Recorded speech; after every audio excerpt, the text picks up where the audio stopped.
Have a holly jolly Christmas. It's the best time of the year. Now what?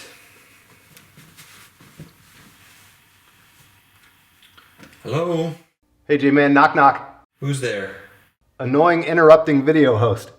Interrupting, annoying. He's never gonna call me back. Hello? Hey Vital MTBers, have you ever wondered if one tire rolls faster than another? Like a tread pattern or a rubber compound or a tire construction? Yeah, I did too. So I took a bunch of Maxxis tires, rolled down a big ass hill for a fun little experiment. Today's gonna be a fun gear show with some new bikes, some tech. We've got E13's TRS Plus 12-speed cassette for a little tire experiment and plenty more. But before we get to that, there's something pretty heavy that we gotta get into.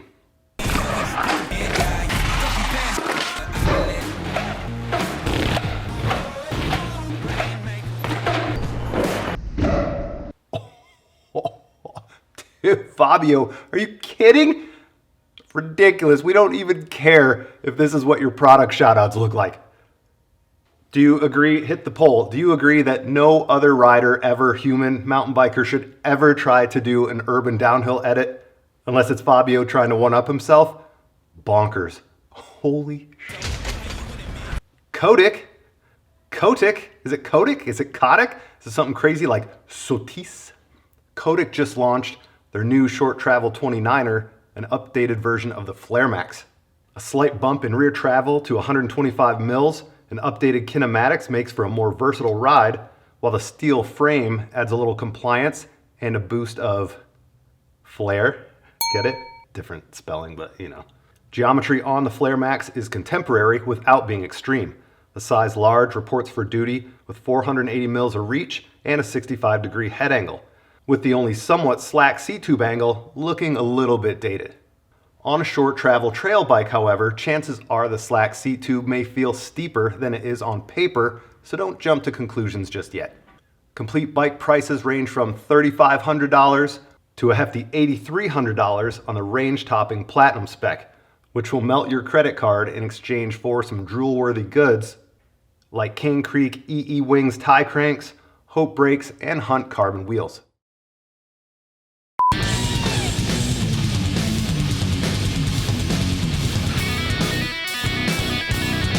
Butter's getting his Fabio on, but it's a natural environment, so it's okay. Look at that thing. Orbea's Wild FS Carbon e-bike line launched in September, and they've just introduced two alloy options into the mix. The Wild FS H10 is full aluminum front and rear at $62.99, and the M20 is an alloy carbon hybrid at also $62.99. Full carbon Wild FS models range from $72.99 to $94.99 US. All of the 5 bikes feature a Bosch motor and the ability to carry a second battery, bringing total watt hours to 1,125, just like those Scott bikes we featured in our last gear show. The 160mm Travel 29er is being billed as a do-everything, do-it-all bike with a 65.5-degree head angle and aggressive reach numbers. And last but not least, the Wild FS line is eligible for Orbea's MyO program. This allows riders to customize their build with up to 1 million different build and color combinations.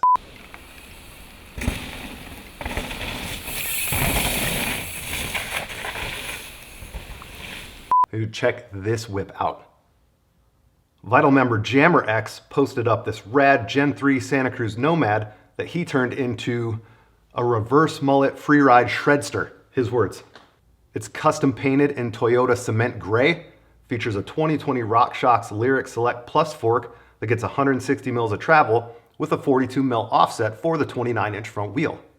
His prior 27.5 fork also had 160 mils of travel, so his bottom bracket went up 15 millimeters and the head angle is now 63 degrees. He notes that this bike is for jumping and gravity use, but a 150 mil fork up front would make this thing a pretty fun pedaler. 2.6-inch Minion DHF DHR combos, custom-built wheels with JRE carbon hoops, laced to Industry 9 Hydra hubs, and Sapum race spokes make this a baller. He's claiming 29 pounds, and if you want a lot of fun drama, check out the comments regarding his 11-speed drivetrain on the site. Put your bike in our bike check section. Don't be scared. Lots of cool bikes to be seen, or just go get lost. Bike nerds. It's time for Let's Weigh Some Stuff!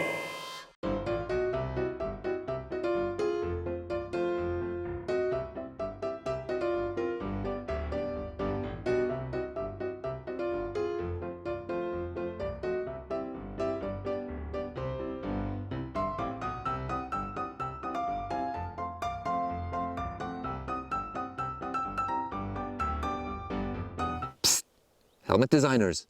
Everybody uses goggles with their full face. We better not find out that you're still running yours with sunglasses. Our man with the plan, Johan Hjord, Iceman, takes us through E13's TRS Plus 12-speed cassette. Hit it, Ice! Oh, you're back. E13 has been making replacement cassettes for a while now, going through several iterations of their split body design. Originally a 3-piece construction, they've now settled on 2 pieces, but still with the same goal of providing more range at lower weights and at affordable prices.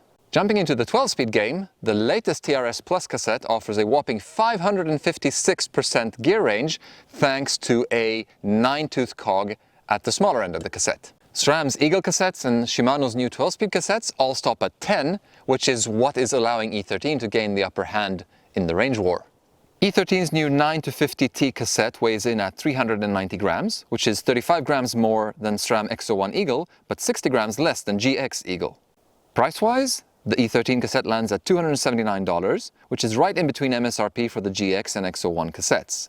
Note that you can also opt for the 9-46T version from E13, which is lighter than X01 Eagle and still offers 11% more gear range. Installing the E13 cassette is fairly straightforward.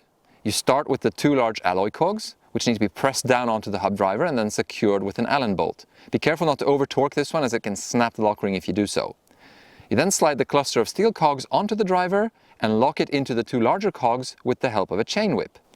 In the final step, which is new for this version of the cassette, you lock the 2 parts together with a small bolt. With very minor adjustments, the new cassette should play nice with the SRAM Eagle derailleur, and you can also make it work with the Shimano derailleur, although it requires a bit more effort and fine-tuning to get it to run smoothly. In terms of shifting quality, the new E13 cassette performs well. It is not quite as smooth as X01 Eagle. It can produce a few more clicks and clacks when shifting between gears, but it gets the job done. It is also a little bit more sensitive to chain drop when backpedaling in easier gears.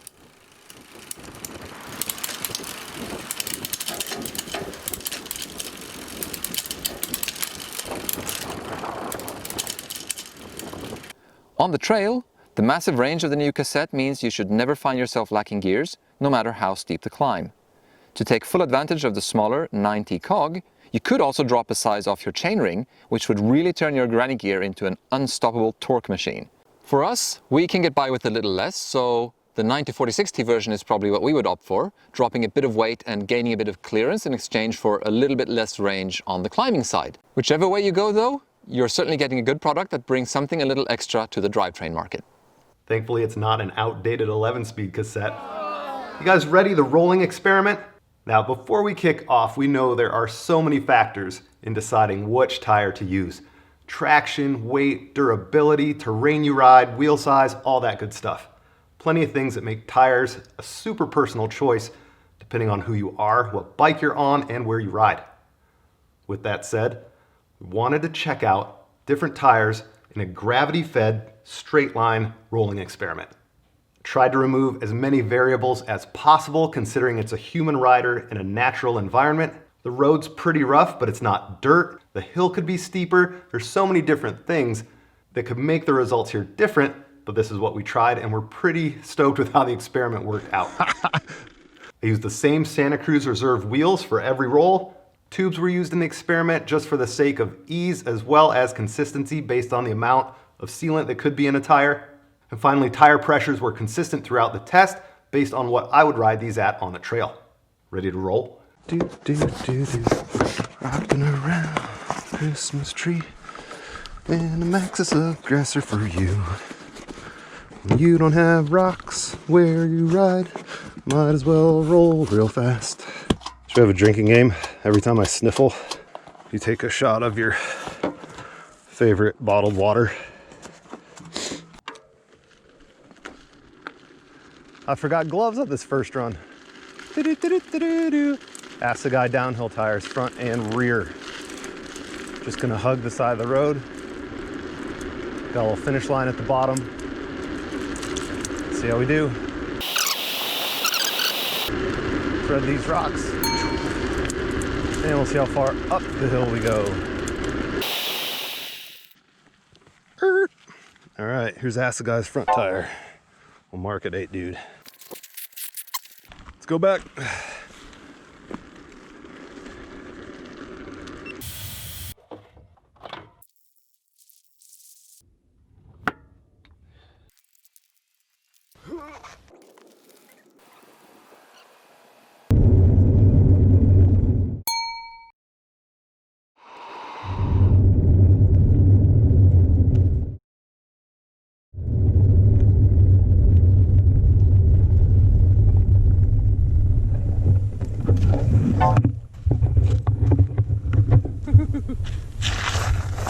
All right, that's full downhill Assegai.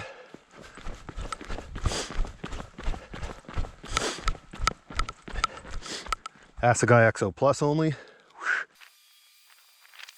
Should be good to go now. We did the Assegai XO Plus, went about 50 feet further up that hill coasting.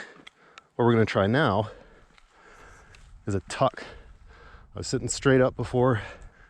See if it makes any difference. Rote. Let me get some momentum before I drop it in here a little bit. Pick up the speed, feel the wind resistance. All right, pretend we're Troy Brosnan. Looking like a badass. Definitely sketchier.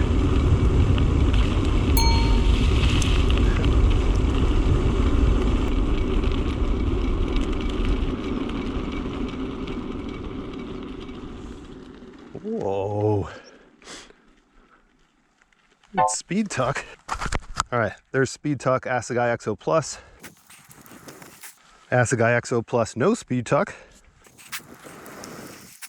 Assegai full DH.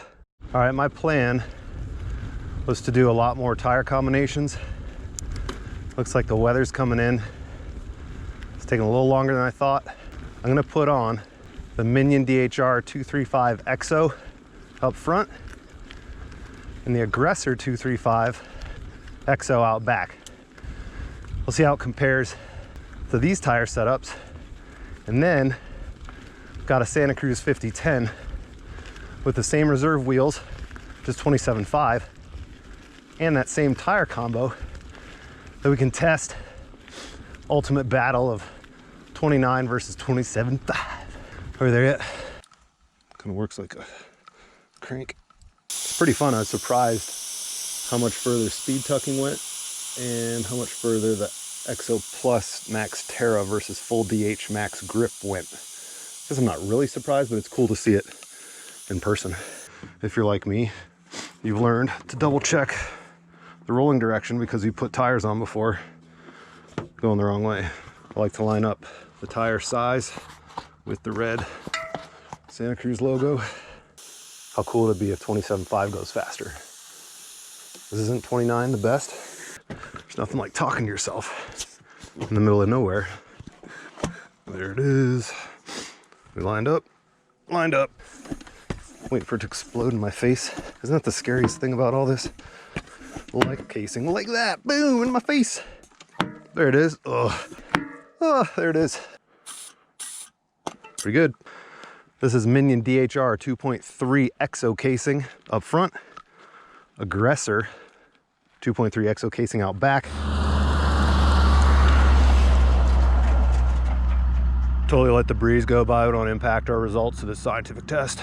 Eyes up. I'm sitting up straight, no tuck for this one. I think we'll get to the top of the hill. Be pretty sick if we did. Comes a speed trap.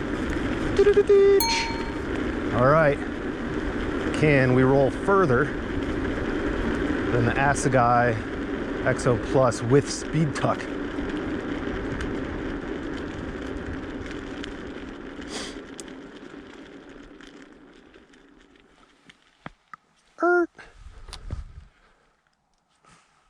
What do we got here?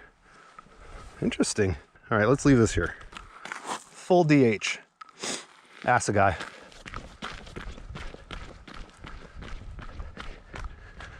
Lightweight setup, aggressor, minion DHR2. This is the Assegai XO Plus with speed tuck. Where's our other Assegai? Is it right there? Interesting. Here's our Assegai XO Plus. There's our faster rolling lighter weight tire. All right, we got to try that again just to be sure. All right, so on that first roll, the faster rolling lighter weight tires did not go as far as the Assegai with XO Plus. They're both Max Terra, but we'll have to see what the speed trap says. But did the momentum of the bigger tires carry the bike further up the hill? Kind of seems that way. Pretty interesting. Can't breathe. So I sprinted up the hill. Try the DHR aggressor again. A little bit straighter start. Sniff, drink. Speed trap.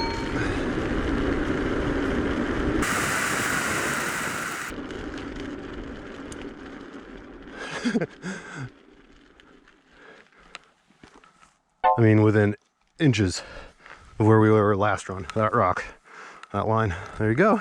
All right, let's sprint balls and do 27.5. All right, we got the 50-10.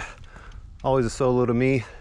Makeshift water bottle cage. This bike is about 1.5 pounds lighter than the Marin, which is why we put that water bottle in there. It's full, just to equalize it a little bit. It's not gonna be perfect. Before we drop in, let's take a pull. Farther and faster than 29. Again, this is exact same wheel, Santa Cruz Reserve, Maxxis DHR2 up front, Minion DHR2 235 XO, Aggressor 235 out back, XO. The only difference here is wheel size. Sniff, drink. So curious to see if I'll go further the same. Should get up to speed quicker because there's less rotating mass, right? But will that momentum carry through? Wind feels pretty similar.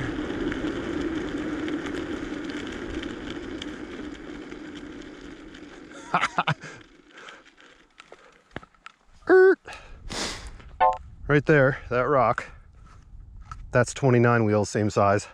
This is 27.5. Half a bike length further, a little more. Crazy. That's fun. I'm surprised the 27.5 technically went further. It's basically identical. I thought the bigger wheels would keep the momentum going longer up that hill. See what the timing says, but can't imagine it's a ton different. That's insane. Troy Brosnan, stay on 27.5. Come on. Don't go over to the dark side. Do it for us, the short-legged people. Ooh, water bottle almost falling out. Do you like my cage? See if little light wheels and a tuck can beat the Assegai Plus tuck. Wait a little bit. I don't remember where I tucked exactly last time, but I started feeling the wind come in. There we go. Hit the speed trap right through the rocks.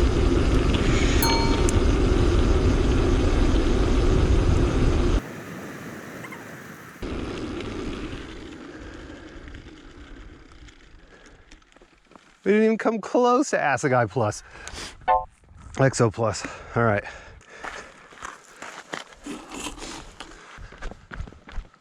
Assegai XO Plus speed tuck. That's Assegai Plus, no speed tuck, and 27.5 DHR speed tuck, the same. 27.5 and 29 DHR Aggressor, no speed tuck. Full Assegai downhill tires, max grip.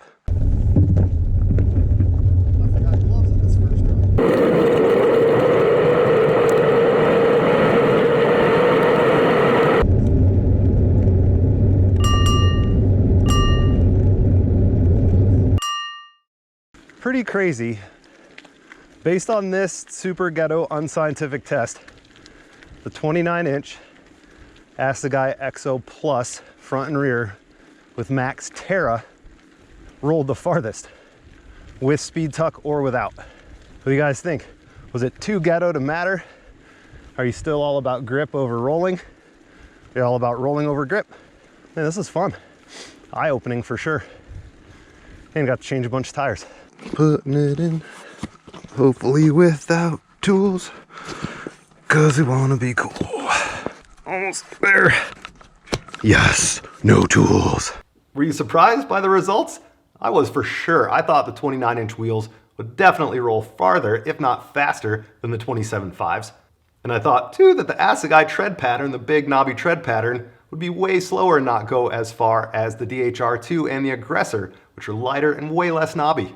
Pretty fun. Should we take this further? Should we try different brands against each other? Should we mess with pressures? What do you think? Hit the like, subscribe, all that jazz. Don't forget about Vital Gear Club. And I think what I'm gonna do after this test, slap the DH tires on for the winter, suffer a lot up the hill, try and get in a little bit more shape. We'll see how much more fun it is on the downhill. You can't go wrong with downhill tires, come on. Laced to Industry 9 Hydra hubs with Sapum race sporks.